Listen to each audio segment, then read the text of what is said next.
사람들은요, 세상을 살 때 우리가 무언가를 바라보지 않습니까? 그러니까 세상을 살 때 목표가 있잖아요. 아니면 내가 하고 싶은 것, 지향점, 아니면 뭐 진짜 사람을 눈으로 본다든가, 무언가를 할 텐데 어쨌든 보면서 삽니다. 자, 그 대상이, 그 무언가를 보는 대상이 물질일 수도 있겠죠. 세상에 있는 물질. 아니면 뭐 정신적인 것일 수도 있겠습니다. 어쨌든 우리는 무언가를 보면서 앞으로 나아갑니다. 사업을 하시는 분들은 뭘까요? 사업을 하시는 분들은 눈을 감으나 뜨나 이 사업에 관련된 것들, 어떻게 하면 이 사업을 번창시킬까, 아니면 어떻게 하면 이 사업을 통해서 돈을 좀 더 모을 수 있을까, 그것을 보고 앞으로 나아가겠죠.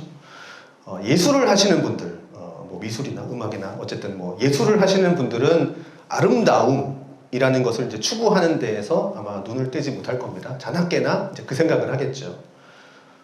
정치하시는 분들은 어떨까요? 정치하시는 분들은 권력, 그 다음에 아니면 명예, 이런 것들을 항상 눈앞에 두고 살게 삽니다. 자, 그러면 또 사랑에 빠진 사람들은 사랑 외에는 눈에 들어오는 것이 없다라는 것도 있습니다. 여러분 다 사랑해보셨죠? 여러분 사랑해보신 적 있으시죠? 자, 사랑, 그때는 어떻습니까? 그때는이라고 얘기하면 그렇지만 그렇지 않습니까? 자, 이처럼 사람들은 무언가를 보면서 우리가 한평생을 살게 됩니다. 살아가게 되어 있습니다. 예수 믿는 사람이라고 다를 게 있겠습니까? 예수 믿는 사람도 동일하죠.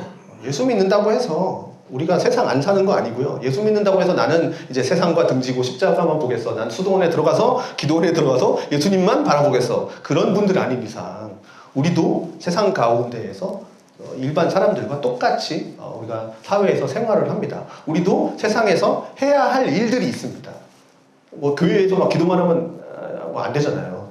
자, 우리도 이 경쟁 사회라는 이 사회 속에서 내가 세운 목표, 내가 바라보는 그 지향점을 바라보고 그것을 집중해서 우리가 뛰어갑니다. 걸어가고 뛰어가려고 노력을 합니다. 자, 공부하는 사람들은 공부하는 사람 나름대로의 또 열심을 낼 것이고요. 또 일하는 사람은 일하는 사람대로 또 앞을 향해서 열심히 우리가 뛰어갑니다. 그런데 세상 사람들에 비해서, 우리가 세상 사람들에 비해서 예수 믿는 사람들, 크리스찬들, 신자들은 세상 사람들과 다른 것이 한 가지가 있습니다. 세상에서 사는 것 동일하고요. 세상에서의 목표의 지향점을 향해서 뛰어가는 것 동일한데요. 다른 것이 하나 있는데 그것이 뭐냐? 바로 우리는 하나님을 볼 수 있는 눈을 가지고 있다는 사실이에요. 우리는 하나님을 볼 수 있습니다. 세상 사람과 다르죠. 세상 사람들은 하나님을 인지하지 못하고 보지 못합니다. 제가 말씀드린 이 눈이 뭐냐? 세상 하나님을 바라볼 수 있는 눈이라고 얘기했는데 육신의 눈을 얘기하는 것이 아니라 우리의 마음의 눈을 얘기하는 겁니다. 마음의 눈. 예수를 믿고 거듭난, 내가 예수를 믿었습니다. 성령님이 내 안에 내주하십니다. 그래서 내가 거듭납니다. 새롭게 태어났습니다. 그 거듭나는 순간부터 성령님께서 우리 마음의 눈을 여십니다. 그래서 하나님을 보게 하십니다. 이전에는 보이지 않던, 이전에는 느낄 수 없었던 그 하나님이 이제 느껴지고요. 보여지게 됩니다. 하나님이 나와 함께 하셨구나. 나 혼자 이 길을 걸어가는 것이 아니었구나.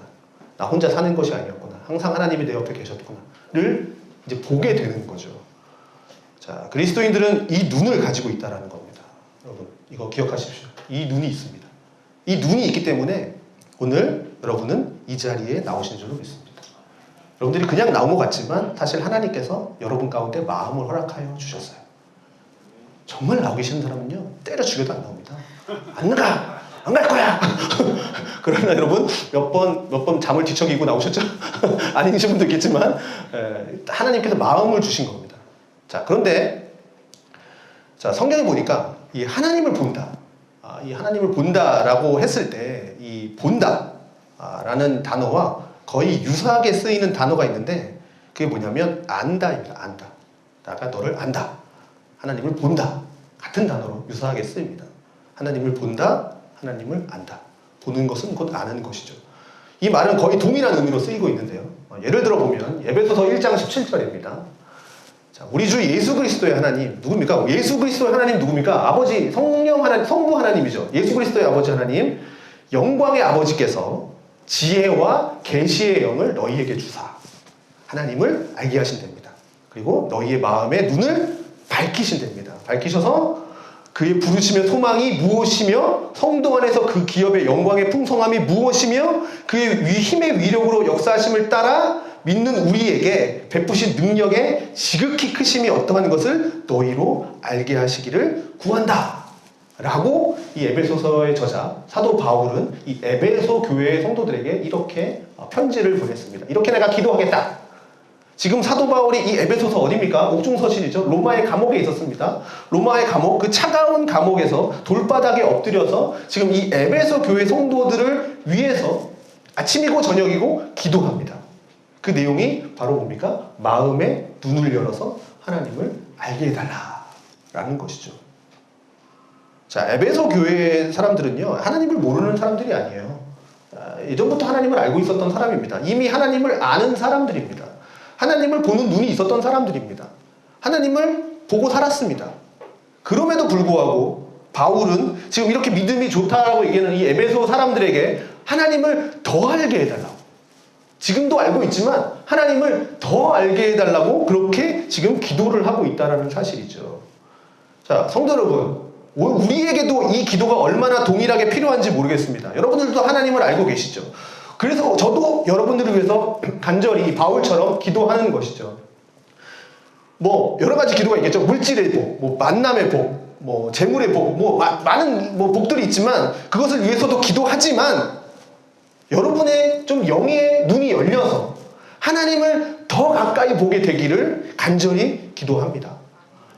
지금 하나님을 아시는 지금 정도 딱 난 요 정도 딱 적당해, 아니면 내가 이 정도 내가 아는 것에서 좀 그 수준에 머물러 있지 않고, 우리가 신앙이 좀 장성한 분야까지 자라게 하기 위해서 그 수준에 머물지 않고 하나님을 더 깊이 알아갈수록 이렇게 더 깊이 알아가는 은혜가 있기를 저는 매일 나와서 기도합니다. 자, 그렇다면 이제 우리가 한 가지 질문을 던져야 될 것이 있는데 뭐냐면, 제가 여러분들을 위해서 기도하면 제가 뭐 기도한다고 쳐요? 기도합니다. 기도합니다. 자, 기도하면 여러분들이 자동적으로, 제가 제 기도 때문에 여러분들이 자동적으로 하나님을 막 더 깊이 알게 되고 더 깊이 이해하게 될까요? 제가 막 기도를 하면 더 깊이 막 하나님을 볼 수 있을까요? 제 기도로 인해서? 아멘. 설교 내용 바꿔야겠네. 자, 하나님을 보기 위해서 물론 저의 중보도 물론 필요하지만, 아이고야. 자, 본인이 뭔가를 해야 돼요. 본인이. 가장 중요한 건 본인이 무언가를 해야 되지 않겠습니까? 뭡니까? 우선은 성경 말씀을 먼저 읽어야죠. 하나님이 말씀을 적어 놓으신 그 성경 말씀을 읽고, 그리고 내가 이해가 되지 않는 것들을 배움으로써 또 그것들을 또 넓혀지고, 그렇게 해서 하나님을 알 수가 있겠죠. 하나님을 알아갈 수 있겠죠. 그리고 기도를 통해서도 또 하나님을 또 경험할 수 있습니다. 그렇게 하나님을 말씀과 배움과 기도를 통해서 우리가 하나님을 경험할 수 있습니다. 하나님을 알게 될 수 있겠죠. 그런데요, 그 이전에 먼저 선행되어야 할 조건이 하나 있다는 겁니다. 그게 오늘 본문 8절의 말씀이죠. 마음이 청결한 자는 복이 있나니 그들이 하나님을 볼 것이다 라는 겁니다. 그러니까 마음이 청결해야 하나님을 볼 수 있다 라는 거죠. 하나님을 알 수 있다라는 겁니다. 그렇다면 이 청결하다 라는 말에는 어떤 뜻이 담겨 있는가? 청결한 자가 하나님을 볼 것이라고 얘기했는데, 그럼 청결한 게 뭔가? 제가 한 두 가지로 정리를 해봤습니다. 우선 말 그대로 이 청결하다라는 것은 깨끗한 거를 얘기하는 겁니다. 그러니까 우리 몸에는 눈이 있죠. 눈이 있습니다. 이 눈이 하루에 한 25,000번 정도 이렇게 깜빡인답니다. 눈이 깜빡거리면서 하는 일이 뭘까요? 눈물샘에서 나오는 그 맑은 눈물로 안구를 계속해서 정화하죠. 씻겨냅니다. 그래서 아주 작은 먼지라도 들어있으면 이렇게 눈물이 나죠. 눈물이 나면서 그것들을 씻겨냅니다. 아주 작은 먼지라도. 그래서 우리가 이 사물을 깨끗하게 보고 또 사람도 깨끗하게 볼 수 있게 해주는 게 그런 눈물의 역할이죠. 청결이라는 말, 이 청결하다라는 말, 눈물로 안구를 씻어내는 것처럼 우리 마음을 깨끗하게 한다 라는 뜻입니다. 우리 마음을 깨끗하게 하는 자는 복이 있다. 그래서 하나님을 볼 수 있다. 그러니까 우리는 경험적으로, 자, 죄가 우리 마음을 더럽게 만든다는 것을 경험적으로 알아요. 죄가 내 안에 들어오면 내 마음이 더러워진다는 걸 너무나도 잘 알아요. 알고 있습니다. 뭐 남을 한번 미워해 보십시오. 그리고 그러면 어떻게 됩니까? 마음이 침침해지고, 그렇게 되면 하나님이 점점 흐릿하게 보이는 겁니다. 깨끗하게 하지 않으면, 용서하지 못하고 마음에 계속 미움의 불길이 내 마음 가운데 막 타오르면 그 마음의 눈은 점점 어두워집니다. 그러면 누가 안 보입니까? 하나님이 잘 안 보입니다. 그래서 하나님께서도, 예수님께서도 그 예화를 드시잖아요. 내가 헌금을 하러 왔는데 친구와 싸운 일이 있다면 화해하고 와서 예물을 드려라 라고 얘기하지 않습니까? 자, 노출이 심한 여성을 볼 때 막 엉뚱한 생각을 한다고 칩시다. 그럼 벌써 막 마음이 더러워지는 겁니다. 그러면 누가 안 보입니까? 하나님이 안 보이는 겁니다. 여러분 막 노출이 심한 여성 보면서 하나님이 보이십니까?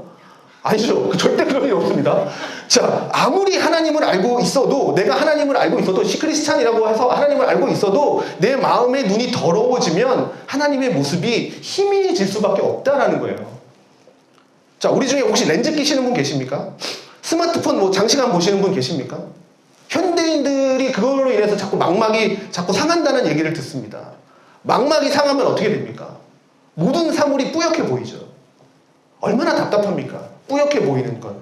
영적인 눈도 마찬가지라는 거예요. 영적인 눈도. 자, 다윗이 밧세바를 취하는 죄를 범합니다. 밧세바가 누구냐면 그 군대의 장인 우리아라는 부인입니다. 그러니까 그 남편의 부인이 밧세바입니다. 근데 다윗 왕이 이 밧세바를 너무 좋아해서 우리아를 죽여버리고, 전쟁에서 죽여버리고 밧세바를 취하지 않습니까? 하나님 앞에 죄라고 나단 선지자가 얘기하지 않습니까? 그런 죄를 범하고 나서 하나님 앞에 이 다윗이 엎드려서 기도했던 내용이 뭐였냐면 주의 성령을 거두어주지 마시옵소서라는 기도를 합니다. 성령을 거두지 마시옵소서라고 기도합니다. 이게 무슨 뜻입니까? 하나님이 안 보이는 겁니다. 성령을 거두어갔으니까 하나님이 안 보이는 거 아닙니까? 다윗은 그것이 매우 답답했다라는 거예요. 그래서 너무 그것이 성령이 거두어갔던 게 너무나도 지금 두려웠던 겁니다. 우리에게도 이런 기도가 필요하다라는 거죠. 하나님이 잘 보이지 않는다면 우리의 영적인 눈이 지금 어두워진 겁니다. 우리의 마음의 눈을 계속 닦아야 됩니다. 그래야 하나님을 볼 수 있다라는 것이죠. 자, 청결함. 이 청결함이 아까 두 번째 뜻이 있습니다. 이것은요, 뭐냐면 마음이 갈라지는 겁니다. 다시 말하면 그러니까 이중적인 마음인 거죠. 뭐 다르게 얘기하면 위선적인 마음. 이게 이제 청결입니다. 뭐냐면 마태복음 6장 24절에 보면 이런 말씀이 있습니다. 한 사람이 두 주인을 섬기지 못할지니 혹 이를 미워하고 저를 사랑하거나 혹 이를 중히 여기고 저를 경히 여김이라. 너희가 하나님과 재물을 겸하여 섬기지 못하느니라 라고 말씀을 하십니다. 자, 이게 무슨 뜻입니까? 마음이 이중적인 마음, 갈라지면 하나님이 안 보인다라는 얘기예요.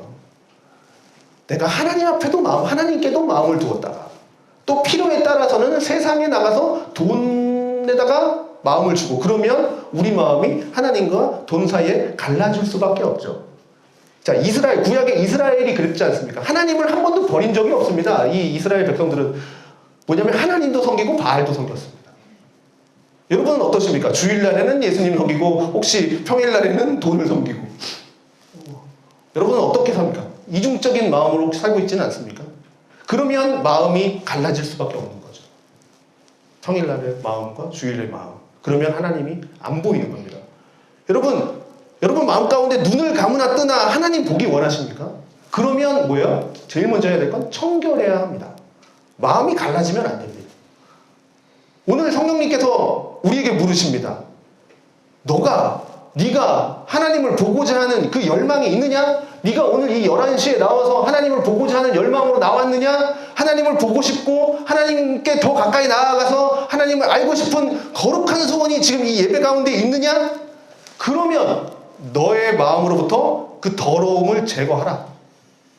너의 마음이 갈라지지 않도록 너의 마음을 더 이상 허용하지 마라. 그래야 하나님을 보는 행복을 볼 수 있다 라고 오늘 말씀은 이야기하는 겁니다. 마음이 청결한 자가 하나님을 볼 수 있다 라고 지금 오늘 예수님께서 말씀을 하시는 거죠. 그래서 야고보서 4장 8절은 이렇게 말씀을 합니다. 하나님을 가까이 하라. 야고보서 4장 8절. 하나님을 가까이 하라. 그리하면 너희를 가까이 하시리라. 여기 하나님을 가까이 하라 라는 말이 뭡니까? 하나님을 가까이 다가가서 보라 라는 얘기입니다.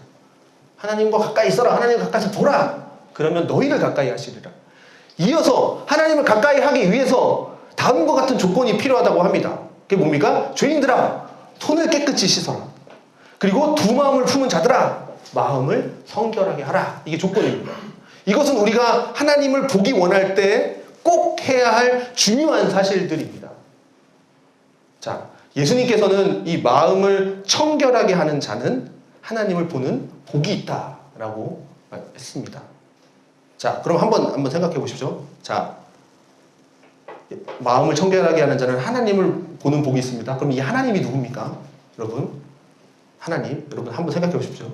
이 하나님은요, 어떤 분이시냐면요, 천지 만물을 창조하신 여호와, 구세주, 메시아 하나님입니다. 그 하나님이 내 마음 가운데 가득합니다. 그죠? 천지 만물을 창조하신 거예요. 더할 나위 없이 크신 분이시죠.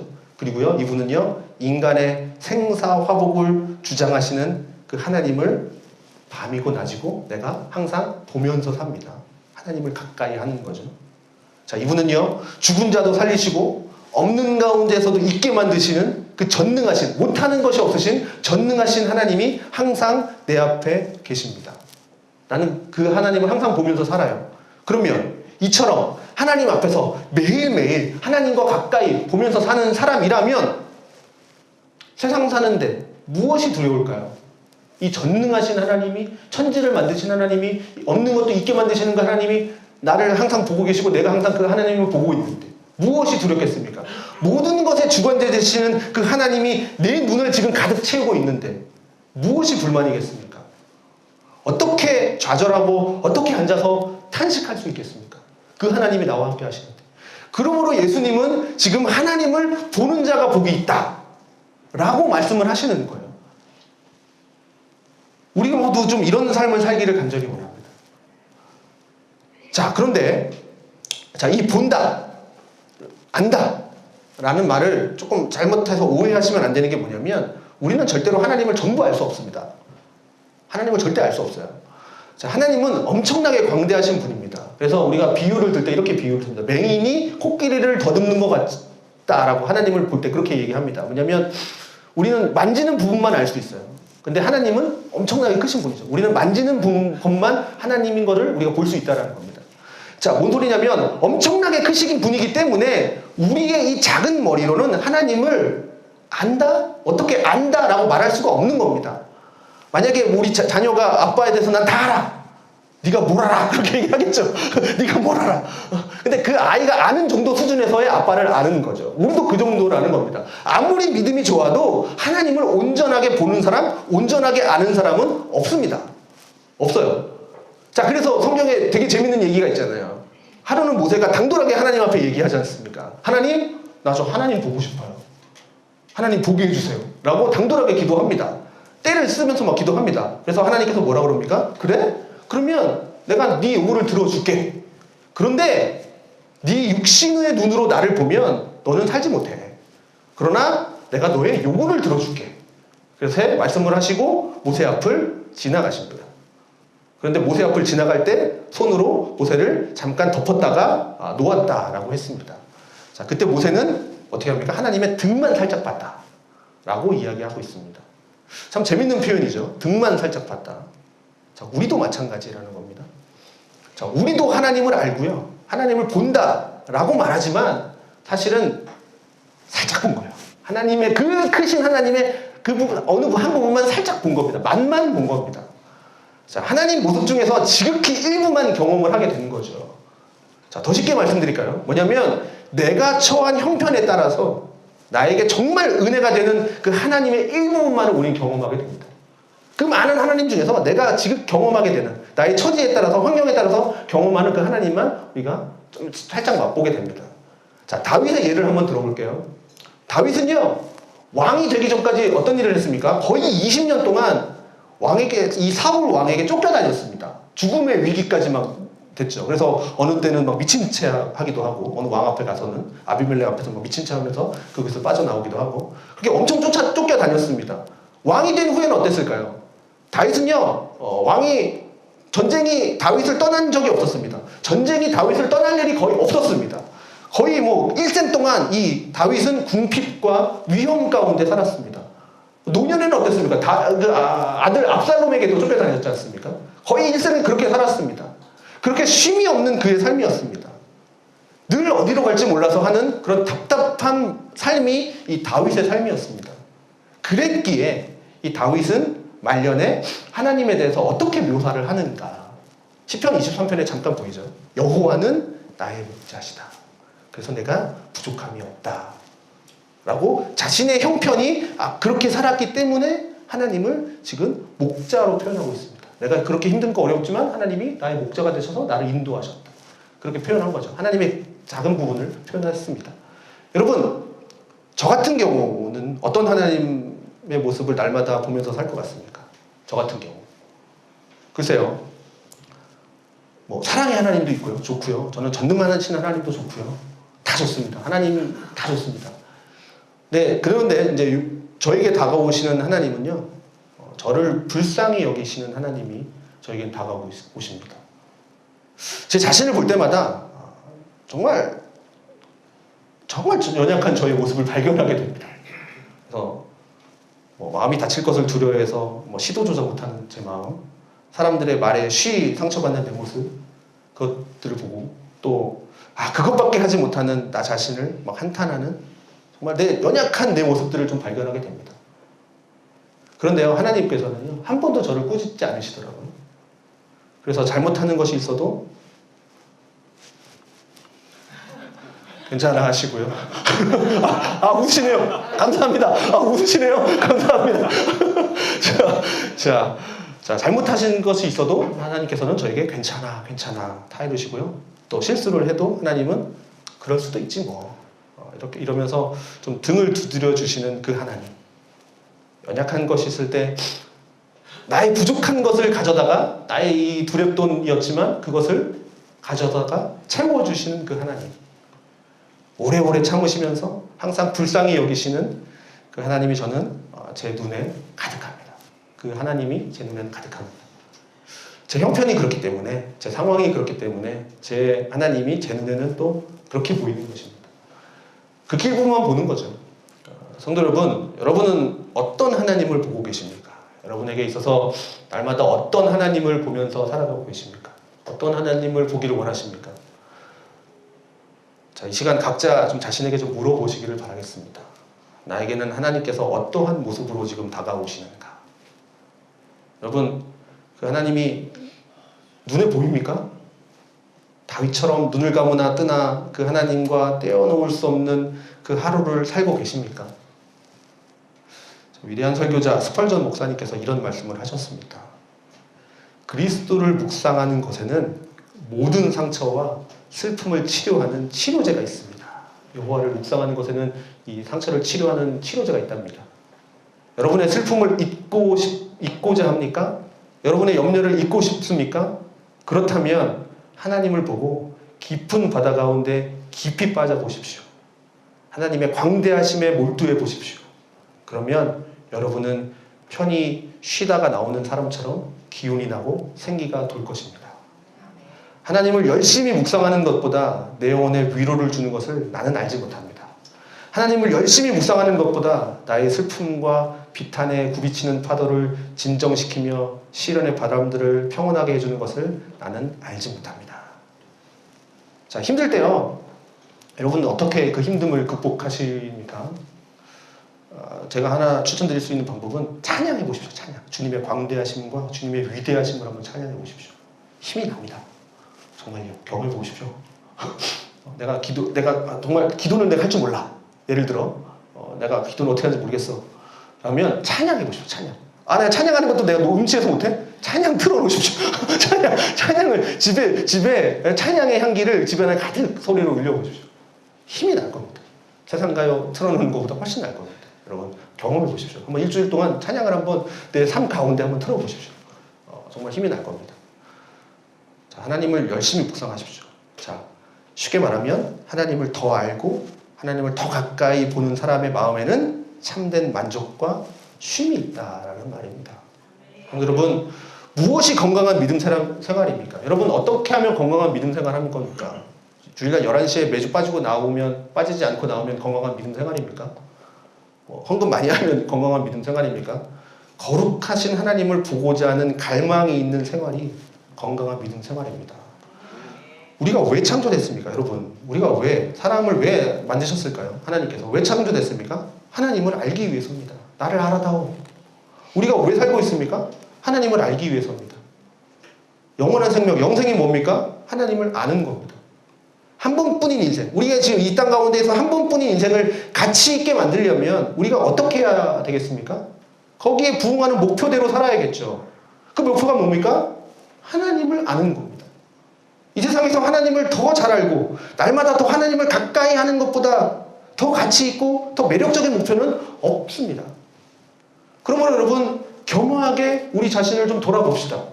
왜 나는 자주 낙심하고 있습니까? 눈에 누가 보이지 않기 때문입니까? 하나님이 안 보이기 때문입니다. 자꾸 그 문제만 보는 거죠. 그 문제가 나를 자꾸 얽매이는 거죠. 그 문제에 집중하다니까 그 문제 너머에 계신 하나님을 보지 못하는 겁니다. 창조자이신 하나님을 보지 못하는 거죠. 왜 날마다 힘을 안고 주저앉습니까? 힘을 잃고 전능하신 하나님이 보이지 않기 때문입니다. 그 이유가 어디에 있는지를 우리는 찾아야 됩니다. 그 문제에 집중하지 마시고 우리의 마음이 정결하지 못해서 그런 겁니다. 무엇인가로 더러워져 있기 때문에 그런지 모르겠습니다. 마음이 갈라져 있기 때문에 그런지 모르겠습니다. 그렇기 때문에 하나님이 보여도 희미하게 보이는 거죠. 보이지만 희미하게. 여러분, 희미하게 보이는 것이 우리에게 무슨 의미가 있습니까? 희미하게 보이는 것뿐인데요. 희미하게 보이는 것이 어떻게 나에게 힘을 주며 희미하게 보이는 것이 어떻게 나로 하여금 용기를 갖게 하며 희미하게 보이는 것이 소망을 품게 만들 수 있겠습니까? 원인을 찾아야 됩니다. 원인을. 친구와 왜 사이가 틀어졌는지, 무엇이 나를 그렇게 힘들게 하는지 하나님을 가까이 보고 살면 그런 일들 일어나지 않습니다. 거룩하신 하나님, 자비로우신 하나님, 그 영광 중에 계신 하나님이 우리의 마음을 가득 채우고 있는데 무엇이 우리 마음에 고통을 줄 수 있겠습니까? 그러므로 여러분, 마음이 청결하여 하나님을 보는 자는 진정한 행복한 자입니다. 세상 바라보지 마십시오. 세상 어디에도 우리에게 행복을 약속하는 것은 아무도 없습니다. 여러분 아시잖아요. 여러분 뉴스 많이 보시죠? 정치 화만 나고, 경제 요동치고, 의료시설 말도 못하고, 물가 계속 치솟고. 자, 신기하게도요, 기독교 역사를 보면, 우리가 기독교 역사를 쭉 살펴보면 시대의 타락은요, 기독교 강단에서의 타락에서부터 시작되었습니다. 여러분 신기하죠? 강단의 타락은요, 시대의 타락으로 바로 열매가 맺힙니다. 교회가 선지자적인 기능을 상실하거나 잃어버리면 교회의 존재의 의미를 잃어버리는 위기를 맞게 됩니다. 지금 한국교회 위기라고 얘기합니다. 자, 그렇다면 어디서부터 다시 시작해야 되겠습니까? 지금 이 혼탁한 시대에서 신자의 우리의 첫걸음은 무엇이 되어야겠습니까? 한국 망했네. 난 관심 없어. 그냥 내 신앙할 거야. 이래야 되겠습니까? 아니죠. 뭡니까? 역사의 시대의 주관자이신 하나님을 바라봐야 됩니다. 기독교인일수록 이때는 하나님을 바라봐야 돼요. 하나님을 바라보면 어떻게 해야 됩니까? 마음이 청결해야 됩니다. 우리 마음이 먼저 청결해지는 게 먼저예요. 남들 욕할 필요 없습니다. 내 마음을 먼저 가꾸는 것이 먼저입니다. 우리가 기독교인들이 먼저 그것들을 해야 돼요. 세상은 우리에게 희망 주지 못합니다. 세상의 어떤 긍정적인 메시지도 우리에게 결코 희망적이지 못합니다. 우리 또한 지금까지 사람들에게 얼마나 많이 속으면서 살았습니까? 오직 하나님만 보면서 살아야 된다는 거예요. 하나님을 더 가까이 보면서 살아야 됩니다. 그게 승리의 비결입니다. 자, 이제 말씀을 맺겠습니다. 자, 예전에 이제 어느 예능 프로그램에서 63빌딩 창문 닦는 그런 직업 체험을 한 적이 있습니다. 한 출연자가 이제 창문 닦는 것이 63층부터 이제 내려와야 되니까 너무 무서운 거예요. 창문 닦는 게. 그 옆에 있던 이제 베테랑 분이 이렇게 조언을 해줬습니다. 절대 아래 보지 마십시오. 자신들도 아래를 내려다보는 순간부터 겁이 나서 닦지 못한다 그럽니다. 창문만 바라보라는 거죠. 자, 그렇습니다. 믿음의 주여, 우리의 믿음을 온전하게 하시는 예수님만 바라봅시다. 예수님만 바라보고 하나님을 날마다 쳐다보면서 사는 사람은 뭐 세상이 막 요동을 치고 막 요란 법석을 떨어도 절망하지 않습니다. 흔들리지 않습니다. 문제는 무엇입니까? 내가 지금 하나님을 보지 못하고 있다는 겁니다. 오늘 여러분들에게 드리는 이 말씀, 이 마음에 좀 새기시기 바랍니다. 마음이 청결하여서 하나님을 날마다 보는 사람은요, 정말 정말 행복한 사람입니다. 그런 사람은요, 절대 좌절하지 않습니다. 흔들리지 않습니다. 두려워하지 않습니다. 하나님을 보고 사는 사람은 이 세상이 감당할 수 없는 믿음의 사람이 됩니다. 세상이 감당하지 못할 그 믿음의 사람이 됩니다. 이제 우리 모두 이와 같은 믿음의 사람, 마음이 청결하여서 날마다 하나님을 가까이 보고 살아가는 그런 믿음의 용사들 되시기를 주님의 이름으로 축원드리겠습니다.